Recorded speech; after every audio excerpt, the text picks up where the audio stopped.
pagpangalaga sa lahat ng miyembro ng Senado ay isang tungkulin ng Senate President. I just would like to bring to the attention of the Senate President. I came across with the news. Now, when the Senate President was asked by certain Christian Esguerra regarding the minority taking up the question about the custody of Bryce Hernandez.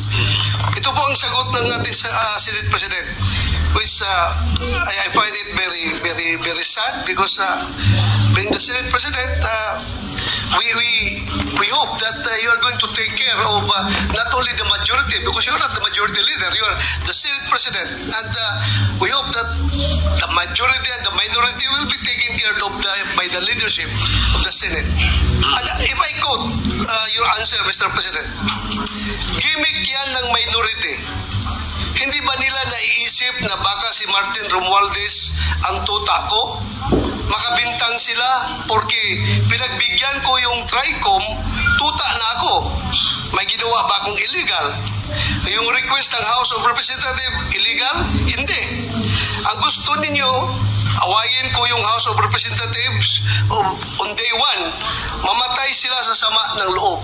So, malungkot lang ito, dalawang punto, Mr. President. Unang-una, yung mamatay sila sa sama ng loob. Kami, Mr. President, hindi mo po kami mapatay sa sama ng loob dahil hindi na po masama ang loob namin dahil tanggap na namin na kami ang minority. Ang kinasama lang ng loob namin is bakit kailangan pang patayin kami sa sama ng loob? Hindi na po masama ang loob namin. Tanggap na namin na kami minority. At pangalawang punto, Mr. President, gimmick lang ng minority yan. Ang Senado po, hindi po ito noon time TV show na puro gimmick ang ating tinitingnan dito. Kami po ay nag-raise dito ng legitimate issues which requires legitimate attention. So, Mr. President, ako po ay nalulungkot, which brings me to my parliamentary inquiry, Mr. President, na yung si Bryce Hernandez, yung kanyang custody was transferred, physical custody, I'm talking about physical custody, was transferred from the Pasay City Police Station to the Senate Sergeant at Arms room. Through yung from correction, from Camp Crame to Pasay, it was done through plenary action. Now, lately we heard that he was again transferred from Pasay to the Senate without plenary action. This is my parliamentary inquiry. Kung is a parliamentary action can be subverted by an action which is not a parliamentary action. Yun lang tanong ko, matter of procedure lang, Mr. President. Dahil kung ganun, kailangan klaruhin natin yung ating rules. Thank you, Mr. President. Before I recognize the majority leader to place on record the recommitment of Mr. Hernandez, when I said mamatay sila na sama ng loob, we were addressing the trolls because it was the trolls who were saying something to that effect na misunderstood nila completely. No? I'm not supposed to do this. I'm not supposed to answer you here in the rostrum, but I cannot help but do that because you took the floor and parang sinisita mo yung Senate President, which is very unparliamentary. But nevertheless, I will answer you. Like for example, yung sinasabi nila na sumunod daw ako kay Martin Romualdez. Just because I mentioned that Martin Romualdez called me, does that mean that ako'y sumunod sa kanya? The request was coming from the House of Representatives, and the request was to retain Hernandez in the Congress. At doon ako hindi pumayag. Is that being tuta? So you cannot help but also think na sasama ang loob ko pag binibintangan ako ng salita. Hindi po ba? So yun, anyway, mabuti na yung masagot natin yan. At sinasabi ko sa kanila, yung mga trolls, yung mga sinasagot namin.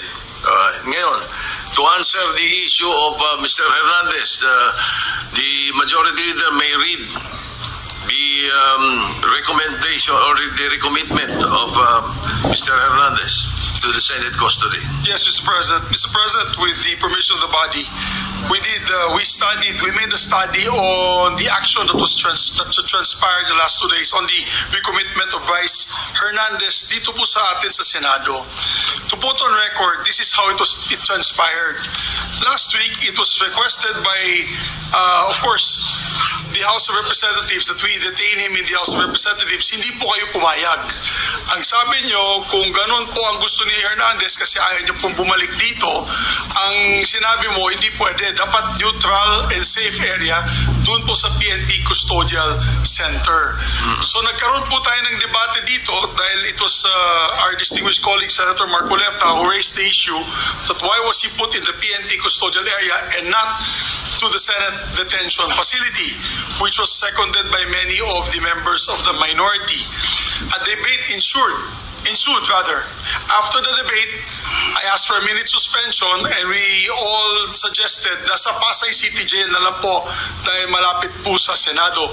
Pero let's not forget the fact that originally, the position of the minority was to bring him back to the Pasay City detention. It was only I who made the recommendation during the break that we keep it in Pasay City Jail because I approached the minority and you all agreed to my recommendation. And then after we started the session once more, the motion was done by the minority, graciously done by the minority to move him instead to the Pasay City Jail.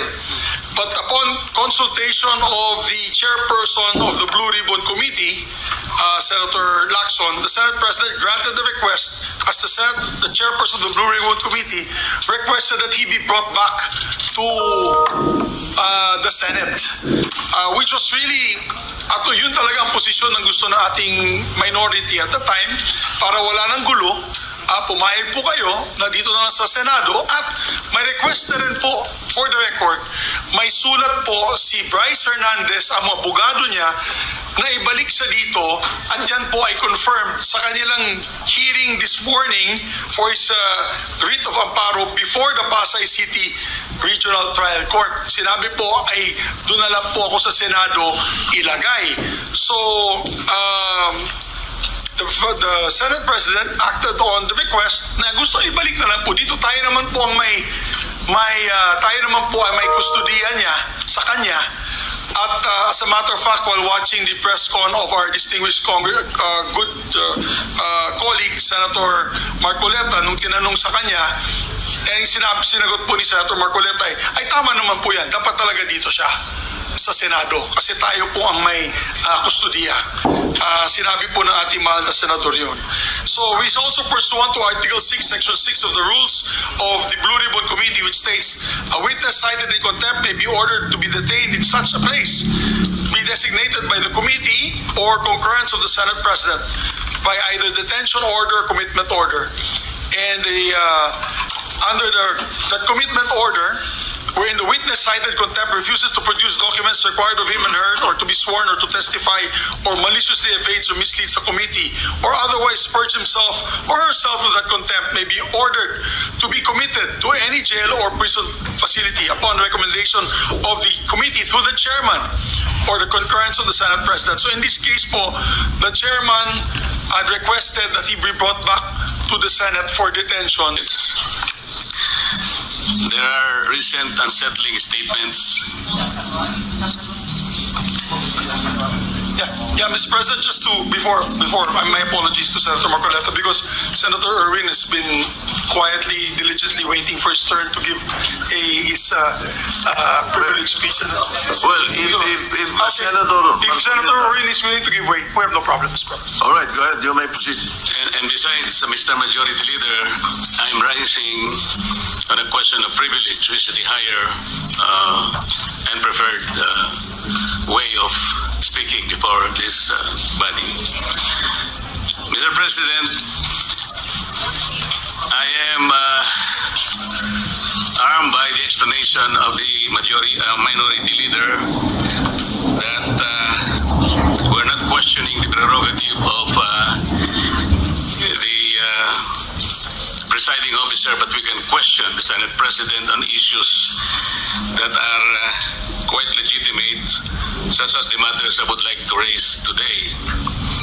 Unsettling because, Mr. President, on September 9, in your interview with ANC Head Start with Ms. Karen Davila about the Blue Ribbon Chairman being a lawyer, your answer is, there is no such thing as a rule na dapat abogado yun. Abogado ka nga, di ka naman magaling mag-imbestiga, di ba? So useless. Mr. President, I'd like to put on record, there was no inclination from this representation na meron man lang kaming sinabi na ang chairman ay dapat. Chairman ng Blue Ribbon Committee ay dapat abogado. Wala po kaming kahit na shadow ng inclination or any reference to that matter, wala po kaming sinasabi.